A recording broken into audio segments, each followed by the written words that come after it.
మిత్రులారా నమస్తే. Welcome back to Chittaluri talk. మీకు అందరికీ తెలిసిన సంగతే, చిత్తలూరి టాక్ పేరు మీద నేను రకరకాల సబ్జెక్ట్స్, అంటే కొన్నిసార్లు పోయిటరీ తీసుకుంటాను, కొన్నిసార్లు మోటివేషన్ టాక్ తీసుకుంటాను. Any field I can touch అనమాట. దిస్ ఈజ్ అంటే it's a friendly talk with you అని. ఇన్ఫ్యాక్ట్ కోర్స్ నేను చెప్పేవన్నీ కూడా ఫైనల్ కాకపోవచ్చు కానీ, but it is a platform where I could share my views with you all, my friends like you. So that is the main intention and main objective of this Chittaluri talk anamata. So ee roju as an experienced English faculty, just I would like to discuss regarding spoken English అంటే ఇవాళ communication అంటే communicative లాంగ్వేజ్లో మనం we are అంటే coming to when we observe students, విద్యార్థులను మనం బాగా పరిశీలించినప్పుడు ఇప్పుడు నా అనుభవంలో కూడా ఏంటంటే మెయిన్ ఇంగ్లీష్లో కమ్యూనికేషన్ స్కిల్స్ లేకపోవడం అనేది స్పష్టంగా కనబడుతుంది. అది మేజర్ ప్రాబ్లంగా ఉంది. ఇంకా ఏమిటంటే సైంటిఫిక్ రీసెర్చెస్ ప్రకారము మనకి ఇవాళ తెలిసింది ఏమిటంటే ఈవెన్ 10th క్లాస్ వరకు వచ్చినటువంటి విద్యార్థి, even some times first year second year వచ్చినటువంటి విద్యార్థులకు కూడా minimum reading and writing skills లేకుండా పోతున్నాయి. ఇంకా కొన్నిసార్లు నాకు అనిపిస్తుంది సమ్ టైమ్స్ రైటింగ్ స్కిల్స్ ఉండొచ్చు, కానీ రైటింగ్ స్కిల్స్ అంటే యాక్చువల్గా ఎవ్రీ టైం ఇక్కడ మన సిస్టంలో కూడా ఉన్నటువంటి చిన్న అబ్జర్వేషన్ ఏంటంటే, నా అబ్జర్వేషన్లో ఈ teachers when they are executing their duties కూడా they give most importance for particularly for writing task అంటే they write something on the board and also ask the students to copy down and take it down and everything like that. అంటే ఇక్కడ ఒక రకంగా writing practice బాగానే అవుతుంది పిల్లలకి, కానీ ఆ రైటింగ్ మెకానిజం అనేది ఎట్లా జరుగుతుందంటే యాక్చువల్గా there is no mind in my observation. అంటే just they go on copying. అంటే విద్యార్థులు ఏం చేస్తారంటే ఓ దగ్గర ఉన్నటువంటి మ్యాటర్ను అట్లా అట్లా అట్లా అట్లా కాపీ చేసుకుంటూ వెళ్ళిపోతారు, అంతే తప్ప there will be no mind work అనమాట. అంటే మనం ఏదైనా ఒక విషయాన్ని రాస్తున్నప్పుడు మనం ఏం రాస్తున్నాం, ఎందుకు రాస్తున్నాం, దాంట్లో ఉన్న అర్థాలు ఏమిటి, దాంట్లో ఉన్న వొకాబులరీ ఏమిటి, సెంటెన్సెస్ ఏంటి అనేది కొంత థాట్ ప్రాసెస్ కనుక కంటిన్యూ అవుతాయి, అది ఆలోచించగలిగితే ఆ రకంగా దాంట్లో మీనింగ్ఫుల్ రైటింగ్ అవుతుంది అప్పుడు. అది అంటే మనం వీ కెన్ లెర్న్ అనమాట. అట్లా లేదు, మెకానికల్ అయిపోయింది రైటింగ్ అంతా కూడా. కాబట్టి writing task is given more importance in school execution, అంటే టీచింగ్ ఎగ్జిక్యూషన్లో అట్లా జరుగుతుంది, కానీ అది కూడా కొంచెం ఫ్లానే, దాంట్లో కూడా తప్పు ఉందని నా అభిప్రాయం. ఇంకోటి ఏంటంటే ఈ రీడింగ్ రైటింగ్లో ఏం చెప్తుందంటే ఇవాళ మనకు వచ్చినటువంటి data after having on and research programs, పిల్లలు అంటే కనీసం 10th ఇంటర్ స్థాయికి వచ్చినటువంటి విద్యార్థి కూడా రీడింగ్ అండ్ రైటింగ్ స్కిల్స్ లేవండి. అంటే మనం ఒక 10 మందిని టెస్ట్ చేస్తే ర్యాండమ్గా దాంట్లో కనీసం ఒక 2 మాత్రమే రాయగలుగుతున్నారు, చదవగలుగుతున్నారు. అంటే other 80 members are lagging behind. అంటే even they don't know the basics how to read a particular word. ఒక వర్డ్ని ఎట్లా చదవాలి, ఒక సెంటెన్స్ ఎట్లా చదవాలి, అంటే తెలుగు ఈవెన్ మాతృభాష అయినటువంటి తెలుగులో కూడా ఒక కరెక్ట్గా ఒక సెంటెన్స్ మనం డిక్టేట్ చేస్తే రాయగలిగేటువంటి స్కిల్స్ లేకుండా పోయినాయి వాళ్ళ. తర్వాత ఒక సెంటెన్స్ వాళ్ళ ముందు పెడితే అది చదువురా బాబు అని అంటే అది చదవగలిగేటువంటి సామర్థ్యం కూడా వాళ్ళకి లేకుండా పోయింది. అంటే ఎక్కడో ఒక ప్రధానమైనటువంటి లోపం జరుగుతుంది.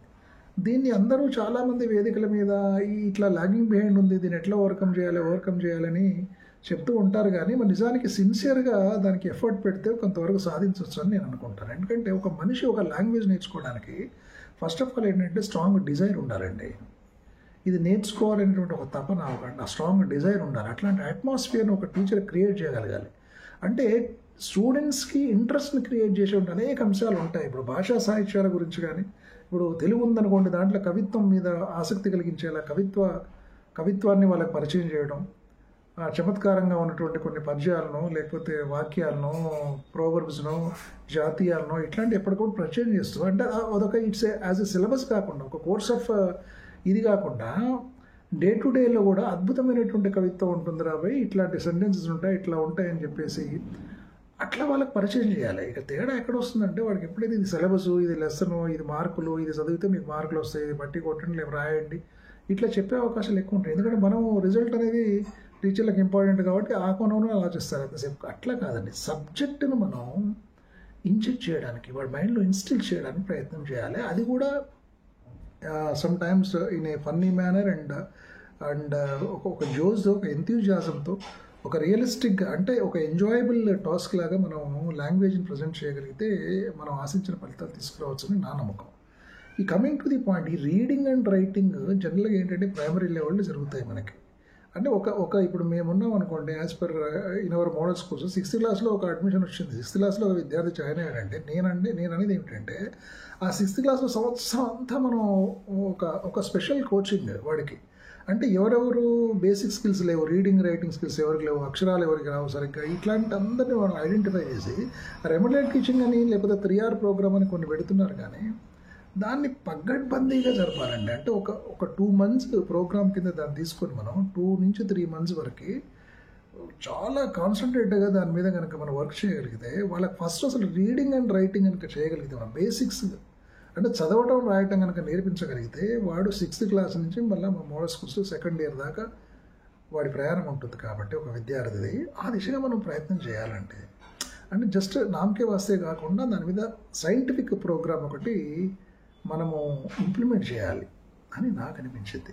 ఇంకా తర్వాత కమింగ్ టు ఇంగ్లీష్ ఏంటంటే, ఇంగ్లీష్లో మెయిన్ డ్రాబ్యాక్ ఏంటంటే, ఇప్పుడు మనకు క్లాస్కి ఒక 9 మంది టీచర్లు వెళ్తున్నారు అనుకోండి, ఆ 9 మంది టీచర్లు కూడా ఇప్పుడు వాళ్ళు చెప్పేటువంటి సబ్జెక్ట్స్ అన్నీ కూడా జనరల్గా ఇంగ్లీష్లోనే ఉంటాయి. కాబట్టి ఇంగ్లీష్ లాంగ్వేజ్లో ఉంటాయి. కాబట్టి డెఫినేషన్స్ ఇవ్వడం కానీ లేకపోతే రీడౌట్ చేయడం కానీ వాటిని రిపీట్ చేయడం కానీ అవన్నీ ఇంగ్లీష్లో జరుగుతుంది దాదాపు. అంటే lesson teaching is in English. But English deciding factor ఎక్కడ ఉంటుందంటే, whether the school or a community of students whether it is speaking in English or not అనేది ఎక్కడ డిసైడ్ అవుతుంది మనకి. ఇన్ఫ్యాక్ట్ కమ్యూనికేటివ్ లాంగ్వేజ్లో డిసైడ్ అవుతుంది. అంటే కమ్యూనికేటివ్ స్కిల్స్ అనేది చాలా ఇంపార్టెంట్. అంటే they should communicative language is different from subject teaching అండి. అంటే చాలామంది టీచర్స్ సబ్జెక్ట్ టీచింగ్స్ అనేవి ఇంగ్లీష్లోనే ఉంటాయి. అంటే there is no other way. కాబట్టి బుక్స్లో అదే ఉంటుంది కాబట్టి మరి అట్లాంటి ఇంగ్లీష్లోనే లాంగ్వేజ్లో ఉంటాయి కాబట్టి మీడియం ఆఫ్ ఇన్స్ట్రక్షన్ ఇంగ్లీషే కాబట్టి అట్లా చెప్తూ పోతారు. అట్లా కాదు కదా. ఇప్పుడు ఏం చేస్తారంటే, నా అబ్జర్వేషన్లో ఏం జరుగుతుందంటే, నేను కొంతమంది అబ్జర్వ్ చేశాను టీచర్స్. ఇప్పుడు ఏదన్నా అదర్ ఆప్షన్ సబ్జెక్ట్ ఉందనుకోండి, మ్యాథ్స్ కానీ ఫిజిక్స్ కానీ కెమిస్ట్రీ కానీ, వీళ్ళు అద్భుతమైనటువంటి టాలెంటెడ్ టీచర్స్ ఉన్నారు, దాంట్లో నో డౌట్. బట్ వాళ్ళ ఎక్స్ప్రెషన్ ఎట్లా ఉంటుందంటే, క్లాస్ రూమ్స్లో కాన్సెప్ట్స్ అన్నీ కూడా ఇంగ్లీష్లోనే చెప్తారు. అంటే జస్ట్ నా యాజ్ ఐ సెడ్ టెక్స్ట్ బుక్లో ఉంటుంది కాబట్టి దాని ప్రకారమే కాన్సెప్ట్స్ అన్నీ ఇంగ్లీష్ అనేది చెప్తారు. కానీ ఈ కమ్యూనికేటివ్ లాంగ్వేజ్ దగ్గరికి వచ్చేసరికి అంటే simple class room management language ఒకటి ఉంటుందండి. క్లాస్ రూమ్ మేనేజ్మెంట్ లాంగ్వేజ్ ఏంటంటే, ఫర్ ఎగ్జాంపుల్ టీచర్ ఏదైనా బోర్డు మీద రాశాడు అనుకోండి, రాసిన తర్వాత అరే రాసుకున్నారా అంటాడు, అరే ఏం చేస్తున్నావురా అంటాడు, అరే ఎందుకు గోల్ చేస్తున్నావురా అంటాడు, అరే మంచిగా కూర్చోరా అంటాడు, తర్వాత బోర్డు చేపరా అంటాడు, తర్వాత అర్థమైందారా అంటాడు. ఈ అర్థమైందారా, ఏం చేస్తున్నావురా, రాసుకుంటున్నావా, రాసుకోరా, లేకపోతే బోర్డు తుడిపేరా, కాన్సన్ట్రేట్ చేయరా, ఇక్కడ ఇటు చూడరా అటు చూడరా, ఇదంతా కూడా కమ్యూనికేటివ్ లాంగ్వేజ్ అండి. ఈ లాంగ్వేజ్ అనేది should be done in English అండి. అంటే communicative language alone will decide how the English communication skills are maintained in the minds of the students and overall on the campus అండి. ఇది ఈ demarcation, ఈ చిన్న డిఫరెన్స్ చాలామందికి తెలియదు. ఒకవేళ తెలిసినా కానీ దాన్ని ఎట్లా వాళ్ళు ఓవర్ రైట్ చేస్తున్నారా, లేకపోతే they are not paying attention అని నాకు అనిపిస్తుంది. అంటే మీరు కమ్యూనికేటివ్ లాంగ్వేజ్ కనుక ఎప్పుడైతే ఇంగ్లీష్లో ఉంటుందో ఆటోమేటిక్గా ఆ ఇంగ్లీష్ స్పీకింగ్ అట్మాస్ఫియర్ అనేది విద్యార్థులు ఉంటుంది. అంటే ముందుగా మనం అసలు in fact a good speaker need not to learn even grammar.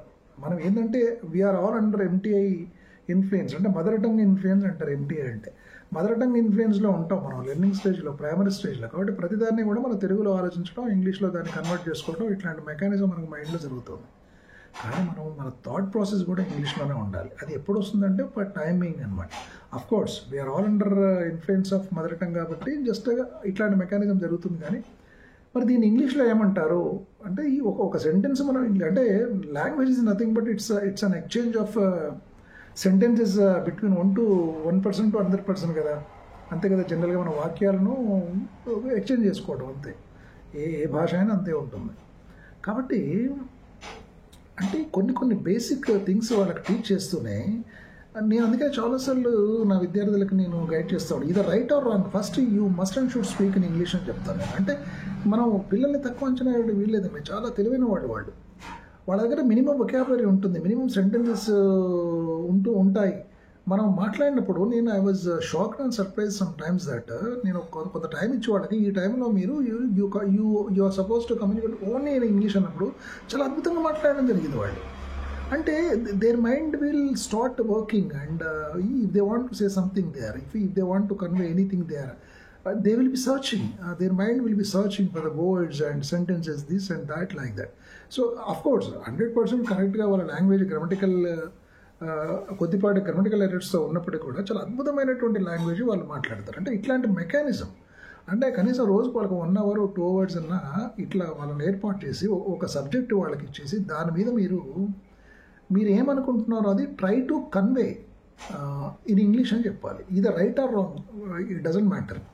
We don't bother whether you're speaking wrong or right, but if it is wrong later after that, as these are the small mistakes that you committed, so you should not repeat these sort of mistakes later అని చెప్పేసి I'm in the habit of giving them valuable suggestions also. ఇది కొంత work out చేస్తే నాకు ఆ progress కనబడుతుంది పిల్లల్లో.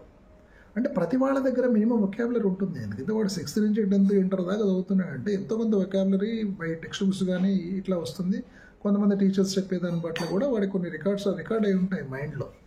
కాకపోతే ఏంటంటే ఆ వాతావరణం తర్వాత ఏంటంటే ఇంకొకటి, మనం ఒక అపోహలో ఉంటాం. అంటే ఈ పిల్లలు కూడా జనరల్గా అడుగుతూ ఉంటారు, సార్ ఇది తెలుగులో చెప్పండి, తెలుగులో చెప్తేనే మాకు అర్థమవుతుంది అంటారు. ఈ తెలుగులో చెప్తూనే అర్థమవుతుంది అనే దాన్ని కొంతమంది టీచర్స్ కూడా లీనియంట్గా తీసుకొని తెలుగులో చెప్పడానికే మొగ్గు చూపుతూ ఉంటారు. నువ్వు తెలుగులో చెప్పడం వాడు ఎప్పుడైతే అడుగుతాడో నువ్వు కూడా తెలుగులో చెప్పడం మొదలు పెడతావు, ఆటోమేటిక్గా వాడి mind will be tune to Telugu language where they can concentrate in English. అట్లా అని చెప్పేసి 100% ఇంగ్లీష్ అని కాకుండా కనీసం 60 to 40, 60% ఇంగ్లీష్లో టీచ్ చేయాలి, ఒక 40%. అదర్వైజ్ మళ్ళీ ఇంకా 60% కొంచెం పెంచాలి, 70కి తీసుకెళ్ళాలి. 70 ఇంగ్లీష్ ఉండాలి, తర్వాత 30% తెలుగులో ఉండాలి. అంటే కొంచెం difficult sentences areas where the students are unable to understand the things అన్నప్పుడు మనం అరే ఇది ఇట్లా ఉంటుంది అట్లా ఉంటుంది, తెలుగులో దీన్ని ఇలా అంటారు అలా అంటారు. అంటే నిజానికి మాతృభాషలో పర్ఫెక్ట్గా ఉన్నటువంటి వ్యక్తి ఏ భాషనైనా సులభంగా నేర్చుకోగలడు. దానికి నేను కూడా బెస్ట్ ఎగ్జాంపుల్ అండి. I know that very well mother tongue, and even I am a poet in that also. నేను పోయిటరీ కూడా తెలుగులో రాస్తాను. నేను తెలుగులో నేను పెద్ద పీజీ లెవెల్ ఆఫ్ ఎడ్యుకేషన్ కూడా నేను ఏం చేయలేదండి లైక్ అదర్ స్కాలర్స్. బట్ కొంతవరకు తెలుగు మీడియంతో నాకు పరిచయం ఉంది. Later I switch out to English medium. It doesn't matter actually. అంటే లాంగ్వేజ్ని మనం డెవలప్ చేసుకోవాలంటే మనకు వాతావరణం కల్పించాలండి. ఇప్పుడు టీచర్లుగా మేము కూడా ఏంటంటే నేను అనుకునేది కూడా ఆ లాంగ్వేజ్ స్పీకింగ్ అట్మాస్ఫియర్ అనేది మనం ప్రొవైడ్ చేయాలి పిల్లవాడికి. ఆటోమేటిక్గా ఆ వాతావరణంలో అంటే వాడి క్లాస్కి వచ్చేటువంటి 9 టీచర్లలో కనీసం ఒక 8 మంది అయినా ఇంగ్లీష్ టు ఇంగ్లీష్, అంటే ముఖ్యంగా as a said before communicative language అనేది ఇంగ్లీష్లో మనం మాట్లాడగలిగితే, అది ఎక్కువగా కన్వే చేయగలిగితే, చిన్న సింపుల్ వర్డ్స్ ఉంటాయి, దానికి బేసిక్ ఎక్సర్సైజెస్ ఏవైతే ఉంటాయో కొన్ని చిన్న యూసేజెస్ ఉంటాయి. ఆ మినిమం యూసేజెస్ కనుక మనం పరిచయం చేయగలిగితే బ్రహ్మాండమైనటువంటి కమ్యూనికేషన్ స్కిల్స్ని మనం స్కూల్స్లో కానీ కాలేజెస్లో కానీ డెవలప్ చేయొచ్చు అనేది నాకు అనిపించినటువంటి అంశం. ఆఫ్కోర్స్ ఇంకా చాలా సైంటిఫిక్ మెథడ్స్ ఉన్నాయనుకోండి. అంటే మొత్తానికి ఒక ఇంగ్లీషు పెద్ద అసాధ్యమైన కోసం అవసరం లేదు, చాలా ఈజీ అది. అందరూ మన తెలుగు భాష వచ్చిన వాళ్ళు, మాతృభాష వచ్చిన వాళ్ళు చాలా అద్భుతంగా ఇంగ్లీష్ మాట్లాడచ్చు.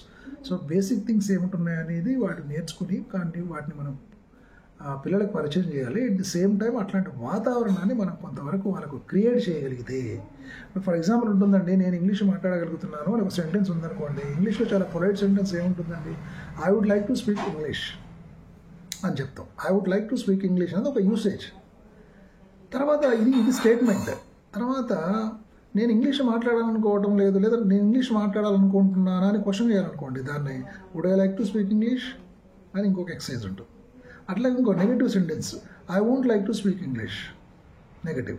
మళ్ళీ నెగిటివ్లో ఇంటరాగేట్ ఉంటుంది, won't I like to speak English అంటే I would like to speak English అంటే నేను ఇంగ్లీష్ మాట్లాడాలనుకుంటున్నాను. Would I like to speak English అన్నప్పుడు నేను ఇంగ్లీష్ మాట్లాడాలనుకుంటున్నానా, ఇది ఇంటరాగేటివ్ సెంటెన్స్ అవుతుంది. అట్లా I won't like to speak English, నేను ఇంగ్లీష్ మాట్లాడాలనుకోవడం లేదు, నెగిటివ్ సెంటెన్స్. మళ్ళీ won't I like to speak English, ఇది నెగిటివ్ ఇంటరాగేటివ్. అంటే మనము మీరు ఎక్కడ వేరెవర్ యూ గో దట్ ఈ 4 సెంటెన్సెస్ ఉంటాయండి. ఈ 4 ఉంటాయి అంతే. ఇంకా అంటే ఒక స్టేట్మెంట్ ఉంటుంది, క్వశ్చన్ ఉంటుంది, తర్వాత నెగిటివ్ సెంటెన్స్ ఉంటుంది, మళ్ళీ నెగిటివ్ క్వశ్చన్ ఉంటుంది. These is the mechanism of complete sentences like this wear ever you go that. Any sentence you take, ఇట్లా ఉంటాయి. ఇట్లాంటి యూసేజెస్ కూడా చాలా ఉన్నాయి మనకి. రోజు ఒక యూసేజ్ ఇట్లాంటి ఒక 2-3 ఇచ్చినా కానీ పిల్లలకి వాళ్ళని we can make them practice అద్భుతమైనటువంటి ఇంగ్లీష్ మాట్లాడే అవకాశం ఉంటుంది. ఇట్లా మనం దీని మీద కొంచెం స్పెషల్ ఫోకస్ చేసి ఈ ఇంగ్లీష్ స్పీకింగ్ అట్మాస్ఫియర్ని మనం ప్రొవైడ్ చేయగలిగితే క్యాంపస్లో పిల్లలందరికీ వస్తుంది. అట్లాగే టీచర్స్ కూడా అంతేనండి. టీచర్స్ కూడా ఏంటంటే 100% కమ్యూనికేటివ్ లాంగ్వేజ్ అనేది ఇంగ్లీష్లో ఉండాలనేది కొంచెం కాన్షియస్గా వర్క్ చేయగలిగితే అట్లా ఒక తరగతికి నిర్వహించడానికి వెళ్ళేటువంటి 9 మంది టీచర్లు 10 మంది టీచర్లలో కనీసం మనకు మ్యాక్సిమం 8 to 9 టీచర్స్ కనుక కమ్యూనికేటివ్ లాంగ్వేజ్ని యూజ్ చేయగలిగితే అట్లాంటి వాతావరణం క్రియేట్ అవుతుంది. డెఫినెట్గా పిల్లలకు ఇంగ్లీష్ స్పీకింగ్ స్కిల్స్ వస్తాయని మరి ఒక 30-40 years వేరియస్ కార్పొరేట్ కాలేజెస్లో వర్క్ చేసిన అనుభవం, ప్రస్తుతం గవర్నమెంట్ మోడల్ స్కూల్ సిస్టంలో పనిచేస్తున్న వాడిని కనుక 100,000 మంది విద్యార్థుల్ని తయారు చేస్తున్నటువంటి ఒక గొప్ప ప్రొఫెషన్లో ఉన్నవాడిని కనుక మరి నా అనుభవంలోంచి these are the things I would like to tell you. But నాకున్న టైంలో కొంతవరకు నా ఒపీనియన్ను ఈ రకంగా మీతో షేర్ చేసుకునేటానికి ప్రయత్నం చేస్తున్నాను నేను. అంతే. అంటే అన్నీ చెప్పాలని it's a ocean and if I go on speaking like that I can speak hours together about the importance of English and communicative skills చెప్పొచ్చు అని టైం ఉంది. కాబట్టి ఈ టైంలో నేను మీతో చేయదలుచుకున్నటువంటి అంశాన్ని జస్ట్ ఐ కుడ్ కన్వే చేయగలిగాను అనుకుంటున్నాను. మరి ఇంగ్లీష్ సంబంధించినటువంటి ఇంకేమైనా డౌట్స్ ఇట్లాంటివి ఉన్నా కూడా then you are very free to ask me and I will be there every time to help you. But as a ప్రొఫెషన్గా నేను ఒక పోస్ట్ గ్రాడ్యుయేట్ టీచర్గా as I'm dealing the intermediate classes also, high school classes also. So out of my experience, these are the things I would like to share with you all, as I wanted to share with you all and I spoke up to this time. ఈ రకంగా మీతో మాట్లాడే ప్రయత్నం నేను చేశాను. So of course మీకు చాలా విషయాలు దీంట్లో నచ్చాయని నేను అనుకుంటాను. అంటే డిఫరెంట్ ఆఫ్ ఒపీనియన్స్ ఉంటాయి, అది డిఫరెంట్ మ్యాటర్. బట్ నా అనుభవంలో నేను గ్రహించినటువంటి అంశాలను ఆ కోణంలోంచి నేను మాట్లాడిన అంశాలు అనమాట. కాబట్టి ఇంగ్లీష్ స్పీకింగ్ అట్మాస్ఫియర్ అనేది మనం క్రియేట్ చేయగలగాలి ముందు. అట్లాంటి వాతావరణాన్ని క్రియేట్ చేస్తే డెఫినెట్గా స్పోకెన్ ఇంగ్లీష్ స్కిల్స్ అనేది మనం కమ్యూనికేటివ్ ఇంగ్లీష్ అనేది డెఫినెట్గా మనం ఇంప్లిమెంట్ చేయొచ్చు అండ్ పిల్లల్లో మనం డెవలప్మెంట్ తీసుకురావచ్చు అనేది నా అభిప్రాయం అండి. Thank you for having such a great patience for listening my talk like this. So ఇట్లాంటి టాక్స్ కోసం మీరు please keep on watching my channel because I want your support. Love you all. I'm your Chittaluri.